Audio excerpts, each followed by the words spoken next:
మాజీ మంత్రి పేర్ని నాని అతని కుమారుడు పేర్ని కిట్టుకు నోటీసులు ఇచ్చారు పోలీసులు. పేర్ని నానికి చెందిన గోడౌన్లో రేషన్ బియ్యం కేసులో పోలీసులు దర్యాప్తు చేస్తున్నారు. తండ్రి కొడుకులు ఇద్దరికి కూడా నోటీసులు జారీ చేశారు. నోటీసులు ఇచ్చేందుకు పేర్ని నాని ఇంటికి వెళ్లారు పోలీసులు. ఇంట్లో లేకపోవడంతో ఇంటి తలుపులకు నోటీసులు అంటించారు పోలీసులు. నిందితులుగా పేర్ని నాని, ఆయన భార్య జయసుధ, ఆమె పిఏ మానస తేజాన్ని చేర్చారు. ఇక ఇవాళ మధ్యాహ్నం 2 గంటలలోపు స్టేషన్కు రావాలంటూ నోటీసులో పేర్కొన్నారు పోలీసులు. దీంతో వరుసగా పేర్ని నాని కుటుంబానికి షాకుల మీద షాకులు తగ్గుతున్నాయి. ముఖ్యంగా రేషన్ బియ్యం అక్రమ రవాణాకు సంబంధించి రేషన్ బియ్యం కేసులో పోలీసులు దర్యాప్తు చేస్తున్నారు.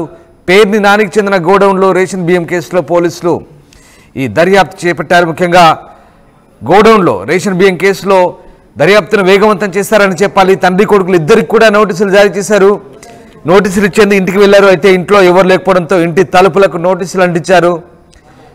నిందితులుగా పేర్ని నాని భార్య జయసుధ, ఆమె వ్యక్తిగత కార్యదర్శి మానస తేజ ఉన్నారు. కేసు దర్యాప్తుకు సహకరించాలని పోలీసులు చెప్తున్నారు.